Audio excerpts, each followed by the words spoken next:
কাকু পুজোর চাঁদাটা নিতে এসেছিলাম। তো কত টাকা দিতে হবে বাবা? এবার কিন্তু কাকু 1000 টাকা দিতে হবে। কি হলো কি হলো কাকু, কি হলো? আরে সেবার আমার পিস্তুত বোনের খুঁজতুতো মাসির মেয়েটা, তার ছেলে মারা গেছে। সেই কারণে আমাদের তো চাঁদা দিতে নেই, বাড়ি কেউ মারা গেলে চাঁদা দিতে নেই। কাকু গত বছরও তো বলেছিলেন কেউ একজন মারা গেছে, সেই কারণে চাঁদা দেননি। ও, গত বছর একজনকে মেরে দিয়েছিলাম না? শুনলাম তোমাদের নাকি বস্ত্র বিতরণ হ্যাঁ, হবে। এবার 500 জনকে বস্ত্র আমার দেবো। নামটা আগে লিখে রেখো, এবার খুব খারাপ অবস্থা। আবার কি হলো কাকু, আপনি বুকে হাত দিচ্ছেন কেন? না না, আমার না, আমার বুকে ব্যথা না।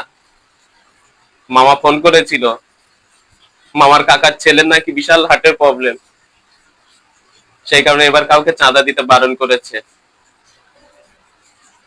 তোমরা ক্লাবের ভালো ছেলে, সব সময় আমার বিপদে আপদে চলে আসো, তো এবার 10 টাকা লেখো। আর তোমাদের নাকি এবার প্রসাদ খুব ভালো করছো। হ্যাঁ কাকু, এবার প্রসাদ খুব ভালো হচ্ছে, অনেক বড় বাজেট। তো এবার প্রসাদে কি কি রেখেছো? আলুর দম, ফ্রাইড রাইস আর চাটনি, আর মিষ্টিও আছে সাথে। হ্যাঁ, আমার বাড়ি 2 কৌটো পাঠিয়ে দেবে, ঠিক আছে? বুঝতেই তো পারছো কি সমস্যার ভিতরে আছি। প্রসাদ আন্ডে পিন্ডে গিয়ে খেয়ে আসবে পুরো বাড়ি সহ। এবছর 10 টাকা লেখো, সামনের বছর পুরো পুজোর দায়িত্বটা আমি নিয়ে নেব। কাকু আপনি এটা তো প্রতি বছর বলেন। তোমাদের সাথে এই কাঁধে কাঁধে কাঁধ মিলিয়ে কাজ করব। হ্যাঁ, পরের বার 10 বাড়িয়ে দেবো, এবার 10 টাকার বেশি চেয়েও না, বিশাল সমস্যার ভিতরে চলছি। হার কিপটে লোক কোথাকার।